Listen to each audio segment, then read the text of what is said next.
Eu quero novamente chamar particularmente a vossa atenção para a sequência com que os assuntos na documentação do Laravel são tratados. Eventualmente vocês vão olhar para uma sequência que, em termos de lógica mais básica, não faz muito sentido. Porquê?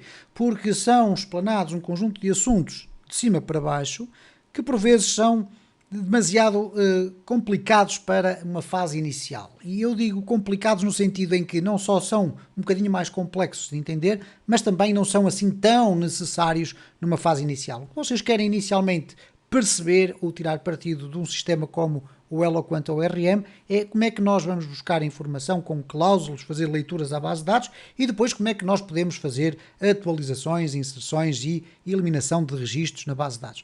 Há depois um conjunto de outras funcionalidades e de outros métodos que estão agregados ao model. Já falámos aqui no vídeo anterior que o model tem embebido em si um poderoso Query Builder e, portanto, tem associado a si todas as funções e métodos que um Query Builder tem.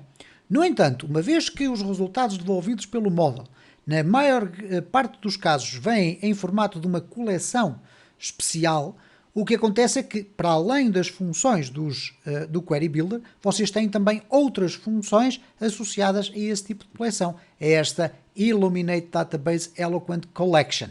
Okay? Então temos coleção de funções e de métodos associados ao Query Builder, mas também associados ao Collection. Iremos com certeza ter a oportunidade de ir explorando esses métodos, não faria qualquer sentido estar a explorá-los todos ao pormenor. De qualquer das formas, quero utilizar aqui alguns exemplos. Temos aqui o nosso controlador completamente limpo, mas eu fiz a importação, vou tirar aqui inclusive a facade do DB e eu fiz aqui a importação do namespace do usuário. O que significa que se eu colocar aqui res é igual a usuário all, eu vou ter a possibilidade de fazer aqui um print R, fazer aqui um echo pré e fazer aqui o print R dos resultados, ok? Portanto, se eu agora chegar aqui e refrescar, nós vamos ter todos os registros da nossa base de dados. Vamos aqui, inclusive, aqui fazer uma outra experiência que é utilizando o DD, que tem uma leitura interessante, uma vez que vai apresentar os dados desta forma e que podem ser expandidos, comprimidos, etc. Como vocês podem ver, eventualmente aqui esta representação é mais interessante neste caso concreto, porque vocês têm aqui os registros todos, nós temos 300 usuários na base de dados, e quando vamos aqui abrir, nós temos as informações mais específicas sobre cada um dos registros. Reparem, ele indica-nos de que tabela é que os registros vieram, qual é o ID primário dessa tabela, qual é o tipo de ligação, qual é o tipo de valor da chave primária, se é uma chave primária de auto-incremento ou não, etc, etc. Portanto, temos aqui muitas informações. Obviamente que depois temos aqui os atributos. Eu penso que aqui não vamos conseguir explorar mais do que aquilo que nos é apresentado aqui. Nós temos depois aqui dentro, obviamente, guardados os valores de várias formas, inclusive, para depois podermos operar com eles. Até porque depois vamos verificar num dos próximos vídeos que para guardarmos alteração ou fazermos alterações aos registros, nós podemos carregá-los, alterar o seu valor e utilizar o método save. Okay? E automaticamente o model vai fazer um update àquele registro. Bom, mas já depois lá iremos falar sobre isso. Bom, mas vamos aqui então fazer a exploração de mais alguns exercícios. Por exemplo, eu posso utilizar o usuário find. E o find aqui vai procurar a coluna onde existe a chave primária, neste caso a coluna ID, por exemplo, o usuário que tem o número 10. Então, se eu agora aqui refrescar, vocês vão verificar é que ele vai me devolver apenas um registro e esse registro é o do ID igual a 10. Mas vamos imaginar que eu dou aqui esta informação, quero ir buscar o registro que tem o ID 1000. Nós não temos, temos até ao ID 300. E eu depois estou aqui a tentar apresentar os resultados. Ora, o que vai acontecer aqui é o seguinte, se eu agora refrescar, nós vamos verificar que não vai aparecer aqui informação nenhuma. Bom, tudo certo. Vamos então fazer aqui uma outra experiência. Imaginem que nós queremos de facto apresentar apenas como resultado o registro que foi encontrado aqui. Eu poderia fazer qualquer coisa do género. Echo, vamos fazer aqui assim, echo res nome. Ok? e vamos agora aqui remover tudo isto. Se eu colocar aqui o 20, e se agora for aqui refrescar, nós vamos ter a apresentação do registro. Porquê? Porque ele existe. Okay? Eu estou a presumir aqui que ele existe. Se eu colocar aqui o 2000, por exemplo, ou o 1000 como eu tinha anteriormente, nós vamos ter este problema. É que vamos estar a tentar apresentar um resultado de um objeto que na prática não existe. Porquê? Porque aquele método find não encontrou registro nenhum. Então ele diz-nos daqui, trying to get property nome of non-object. Isto é, de um não objeto. Então, existem aqui muitas funções que nós podemos utilizar. Se nós não temos a certeza que este registro existe, nós podemos, por exemplo, fazer um find or fail. Então, se eu colocar aqui or fail, o que vai acontecer é encontra ou falha.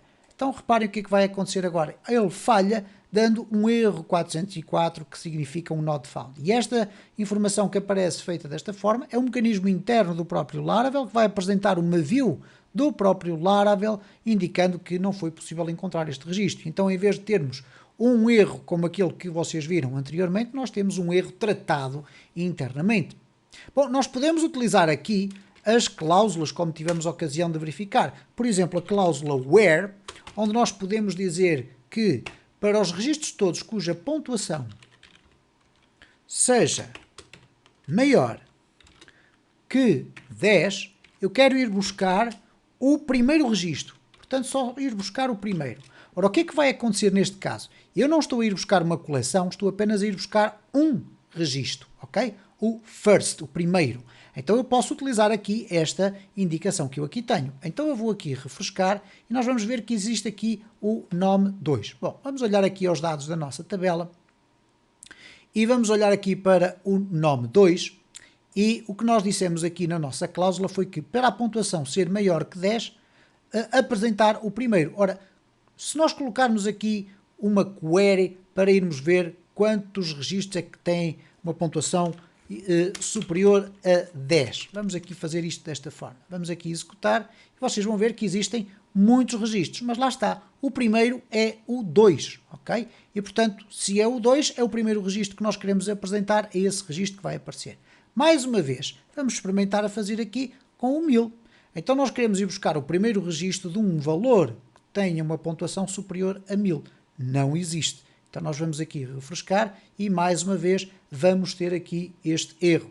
Ora, como já devem ter calculado, first or fail, ok? Encontra ou falha. E se eu agora refrescar, cá temos então este registro. E portanto, há aqui um conjunto de facto de muitas experiências que estão, e eu chamo a atenção mais uma vez, não estão de uma forma sequencial na documentação, estão organizadas de uma forma mais ou menos espalhada. Eu diria que estão organizadas por este conjunto de elementos que aqui estão, mas que não quer dizer que vocês encontrem logo aqui à cabeça todas aquelas funções mais básicas que vocês precisam saber. Há aqui um conjunto de informações intermédias, nomeadamente Chunking Results, Advanced Subqueries, que não fazem sentido estar aqui, fariam sentido estar cá mais para baixo, depois de vocês perceberem aquelas funcionalidades mais básicas. Vamos aqui ainda mais alguns exemplos. Por exemplo, nós podemos pedir que ele encontre o first, ok? Por exemplo, vamos aqui fazer o seguinte, em vez de fazermos um where e depois colocarmos um first, existe uma outra função chamada first where. Então o first where, basicamente é o quê? Agrega aqui duas ideias que nós já vimos anteriormente neste vídeo. Vai buscar o primeiro registro, mas que obedeça a uma determinada cláusula. E esta cláusula é definida assim, pontuação, que é o nome da coluna que eu quero observar, e que tenha o valor 30. Ora, o que é que vai acontecer aqui? Se eu regressar aqui e quiser verificar quais são os usuários cuja pontuação tem o valor 30, eu vou aqui executar esta query, nós vamos observar que existem 4 usuários que têm o valor 30. Ora, se eu quero apenas o primeiro, o valor que me há de ser devolvido é o nome 38, porque é a única coisa que eu estou aqui a apresentar, ok? Então, neste caso, eu vou aqui refrescar, nós vamos ter aqui o nome 38. Já agora, se vocês quiserem ter todas as informações apresentadas, podem também fazer isto desta forma. Com aspas duplas, vocês vão poder colocar isto desta maneira. Vamos testar assim como está. Ok? Vamos aqui refrescar. Como vocês podem observar, é possível nós fazermos a apresentação dos dados desta forma.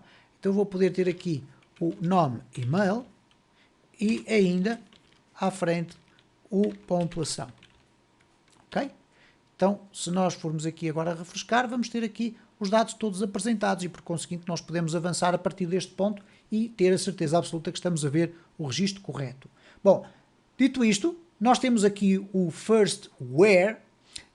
Temos também a possibilidade de irmos buscar aqui agregados. O que são os agregados? É a possibilidade de nós contarmos o número de registros. Por exemplo, se eu quiser saber qual é o número total de registros da minha tabela, eu posso fazer aqui o all, ok? E não tenho que depois vir aqui fazer um echo do count do res. Isto iria funcionar, eu vou fazer aqui um die, sem qualquer problema, isto é, estamos a misturar Eloquent ORM com PHP puro, e vamos aqui verificar o que é que vai acontecer. Ele vai nos dizer que nós temos 300 usuários. Mas eu posso simplificar isto da seguinte forma.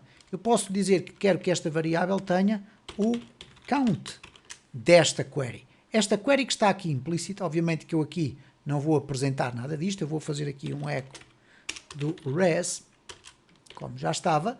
O que vai acontecer é que quando nós formos aqui refrescar, reparem que vai aparecer o mesmo 300. Porquê? Porque esta instrução que aqui está faz exatamente aquilo que eu depois fiz aqui com o PHP. Eu posso inclusive também colocar qualquer coisa deste género. Reparem, existe uma enorme plasticidade aqui nestes campos. Eu posso dizer que eu quero ver, por exemplo, onde o ID for maior do que 290. Eu relembro que nós temos apenas 300 registros, portanto estamos a falar dos últimos 10. Eu quero ir buscar o valor máximo da pontuação. Max pontuação. Portanto, destes 10 registros que eu vou ter devolvidos, eu vou querer ir buscar o valor máximo da pontuação. Então vamos ter aqui não a apresentação de um objeto, mas sim a apresentação de um valor numérico, neste caso um valor inteiro. Okay?